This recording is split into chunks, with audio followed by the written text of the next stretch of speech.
Bonjour et bienvenue sur Football Planet, votre programme sportif favori sur Africa News. Je m'appelle Mickaël Odouor. Cette édition se penche sur tous les événements liés au football à travers le continent avec une analyse approfondie du championnat d'Afrique des Nations en cours, également connu sous le nom de CHAN. Voici les titres. Le CHAN aborde sa phase finale. Les quarts ont été le théâtre de moments époustouflants avec des équipes comme le Cameroun, le Mali, le Maroc, la Guinée. Ils ont montré leur prouesse pour passer à l'étape suivante. Mais un acteur redouté a joué les troubles faits, le coronavirus. La RDC a été victime de cette pandémie. Nous nous intéresserons aussi à l'équipe du Maroc. Des supporters ont afflué au Cameroun pour soutenir leur équipe. Après s'être assuré une place en demi-finale, le Maroc est désormais déterminé à soulever cette coupe. Enfin, notre journaliste sportif et correspondant du Sénégal, Johnson Wani Sambou, nous livrera une analyse approfondie des forces en présence. Jetons tout d'abord un coup d'œil à ce qui s'est passé en quart de finale. Le Cameroun, pays hôte, a devancé les RDC samedi 2-1 pour s'assurer une place en demi-finale. Le Mali a également gagné contre la République du Congo au pénalty 5-4 après un match nul. Le Maroc, champion en titre, a été la troisième équipe à obtenir une place en demi-finale après une victoire massive 3-1 contre la Zambie. La dernière équipe à obtenir une place fut la Guinée après une victoire 1-0 contre le Rwanda. Le Mali rencontrera donc la Guinée mercredi lors du premier match, c'est à 16h, heure locale au Cameroun. Le prochain match sera donc celui du Maroc contre le Cameroun à 20h, heure locale. Le match pour la troisième place aura lieu le samedi 6 février au stade de la réunification de Douala. La finale, elle, aura lieu le dimanche 7 février au stade Amadou Ahidjo de Yaoundé. Revenons aux faits qui ont marqué ces premiers chapitres. Les léopards de la RDC ont dû l'affronter avant de rencontrer le Cameroun. Affronter qui ? Eh bien le Covid-19. Joueurs et personnels ont été testés positifs. Détail avec notre correspondant Gaël Mpoyo.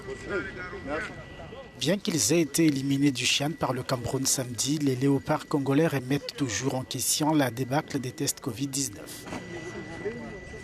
On a quand même été fort diminué.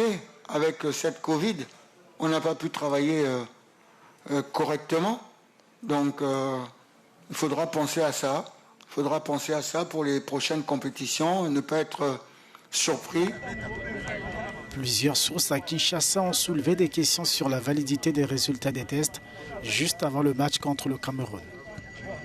On voit certains joueurs qui sont positifs et qui s'affichent dans leur chambre en train d'effectuer des sports. On ne sait pas si c'est une Covid-19 made in Cameroun ou qu'est-ce qui se passe réellement. Parce que moi j'allais comprendre, si dimanche on me disait que sur la vingtaine des joueurs testés positifs, il y a par exemple les 2 qui sont des cas très graves et qui nécessitent par exemple des urgences. Mais tous ceux qui sont positifs, franchement, ils s'affichent en train de faire les sports. Certains fans de football demandent maintenant une enquête approfondie sur l'incident et souhaitent que la Confédération africaine de football enquête sur ces allégations de résultats de tests apparemment malveillants. La Confédération africaine de football devrait rassurer les joueurs. On est tous conscients que la période que nous traversons est difficile. Nous faisons face à un virus ravageur. Nous devons respecter les gestes barrières, respecter les mesures. Mais il ne faudrait pas que cet handicap vienne perturber la préparation des joueurs. Et il faudrait que l'on ait confiance aux résultats donnés par les équipes de médecins de la CAF. Sinon, on n'aurait plus raison de continuer dans ce schéma. L'intervention de la CAF a conduit à d'autres tests de coronavirus effectués par un autre laboratoire et le nombre de cas positifs a diminué à 2 joueurs et un kinésithérapeute. Les allégations de manipulation des résultats des tests par les adversaires pour retenir les joueurs clés de qualification du CHAN continuent de circuler.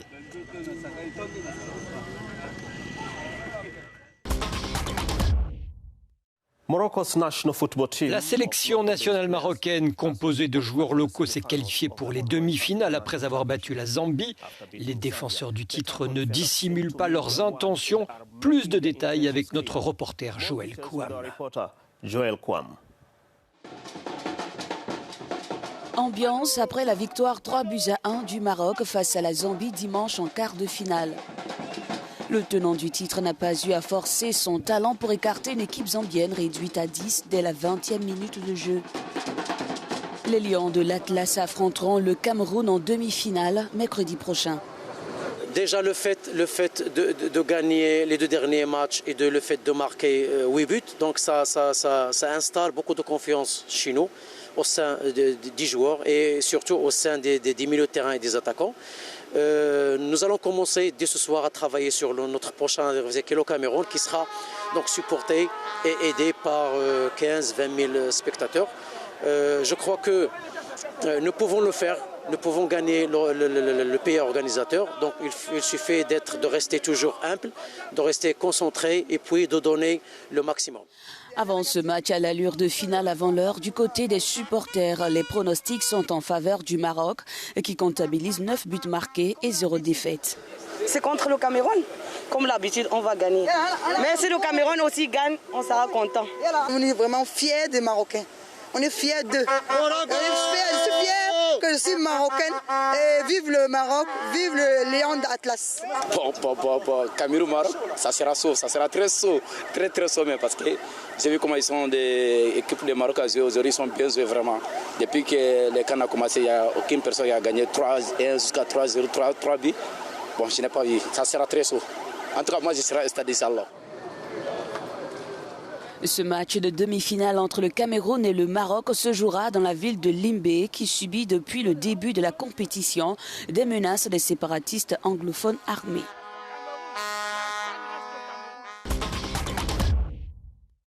Nous sommes maintenant rejoints par Wahani Johnson Sambou, journaliste sénégalais et correspondant sportif d'Africa News.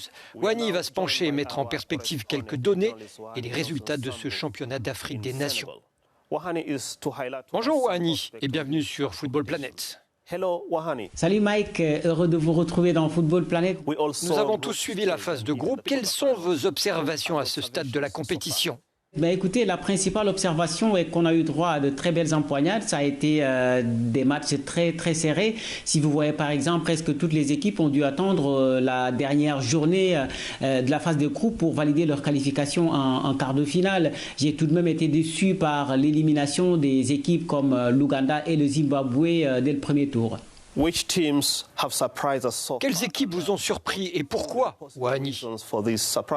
Alors, des surprises, je vais juste vous en citer 2. D'abord, le Rwanda, que personnellement, je ne voyais pas se qualifier en quart de finale, mais ils ont réussi à le faire malgré 2 matchs nuls d'entrée. Ils ont su gagner la rencontre qu'il fallait. C'était face au Togo lors de la 3e journée. 3-2, un suspense époustouflant. Il y a également le Cameroun, les Lions indomptables qui ont réussi à effacer, en tout cas, les doutes liés à leur préparation. Rappelez-vous, le tournoi pré-CHAN qui a été catastrophique, mais aujourd'hui, ils sont en demi-finale et d'avoir éliminé une équipe comme la RDC qui faisait partie des favoris est un signal fort envoyé à leur prochain adversaire qui n'est autre que le Maroc, le champion en titre.